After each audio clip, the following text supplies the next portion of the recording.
Keluaran pasal 6 ayat 1 sampai 29. Pengutusan Musa. Selanjutnya berfirmanlah Allah kepada Musa, "Akulah Tuhan. Aku telah menampakkan diri kepada Abraham, Ishak dan Yakub sebagai Allah yang Maha Kuasa, tetapi dengan namaku. Tuhan, aku belum menyatakannya diri. Bukan saja aku telah mengadakan perjanjianku dengan mereka untuk memberikan kepada mereka tanah Kanaan, tempat mereka tinggal sebagai orang asing, tetapi aku sudah mengajarkan juga oleh orang-orang Israel yang telah diperbudak oleh orang Mesir.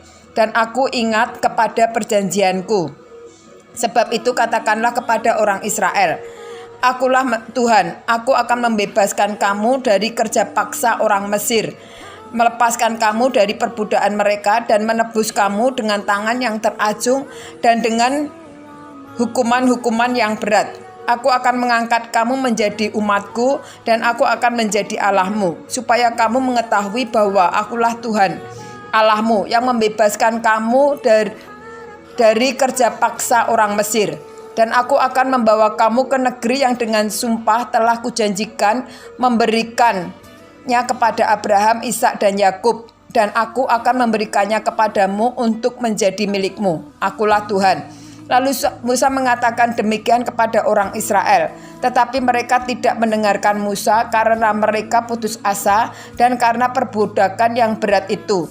Kemudian Tuhan berfirman kepada Musa, "Pergilah menghadap, katakanlah kepada Fir'aun, Raja Mesir, bahwa ia harus membiarkan orang Israel pergi dari negerinya." Tetapi Musa berkata di hadapan Tuhan, "Orang Israel sendiri tidak mendengarkan aku. Bagaimanakah mungkin Fir'aun akan mendengarkan aku? Aku seorang yang tidak petah lidahnya." Demikianlah Tuhan telah berfirman kepada umat Musa dan Harun, serta mengutus mereka kepada orang Israel dan kepada Fir'aun, Raja Mesir, dengan membawa perintah supaya orang Israel dibawa keluar dari Mesir.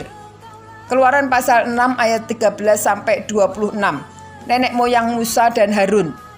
Inilah para kepala kaum keluarga mereka, anak-anak Ruben, anak-anak sulung Israel, Henok, Palu, Hesron, dan Karmi. Itulah kaum-kaum Ruben. Anak-anak Simeon, Yemuel, Yamin, Obad, Yakin, Sohar, dan Saul, anak seorang perempuan Kanaan. Itulah kaum-kaum Simeon. Inilah nama anak-anak Lewi menurut urutan kelahirannya, Gersom, Kehat, dan Merari. Umur Lewi 137 tahun. Anak-anak Gersom, Libni, dan Simei. Menurut kaum mereka, anak-anak Kehat, Amran, Sihar, Hebron, dan Usriel. Umur Kehat 133 tahun. Anak-anak Merari, Mahli, dan Musi. Itulah kaum-kaum Lewi menurut urutannya. Dan Amran mengambil Yokebed, saudara ayahnya, menjadi istrinya, dan perempuan itu melahirkan Harun dan Musa baginya. Umur Amran 137 tahun. Anak-anak Yisar, Korah, Nefek, dan Yisri. Anak-anak Uziel, Misael, Elsafan, dan Sitri.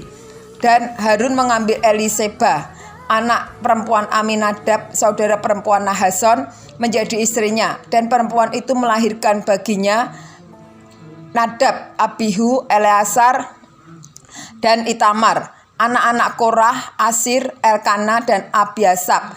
Itulah kaum-kaum orang Korah. Eleazar, anak Harun, mengambil salah seorang dari perempuan Putiel menjadi istrinya, dan perempuan ini melahirkan Pinehas baginya. Itulah para kepala kaum keluarga orang Lewi menurut kaum mereka. Itulah Harun dan Musa yang diperintahkan Tuhan, bawalah orang Israel keluar dari tanah Mesir menurut pasukan mereka. Merekalah yang berbicara kepada Fir'aun, Raja Mesir, supaya mereka membawa orang Israel keluar dari Mesir. Itulah Musa dan Harun. Keluaran pasal 6 ayat 27 sampai 29. Musa menghadap Fir'aun. Pada waktu Tuhan berfirman kepada Musa di tanah Mesir, Tuhan berfirman kepadanya, "Akulah Tuhan. Katakanlah kepada Fir'aun, Raja Mesir, segala yang kufirmankan kepadamu." Tetapi Musa berkata di hadapan Tuhan, "Bukankah aku ini seorang yang tidak petah lidahnya? Bagaimanakah mungkin Fir'aun akan mendengarkan aku?"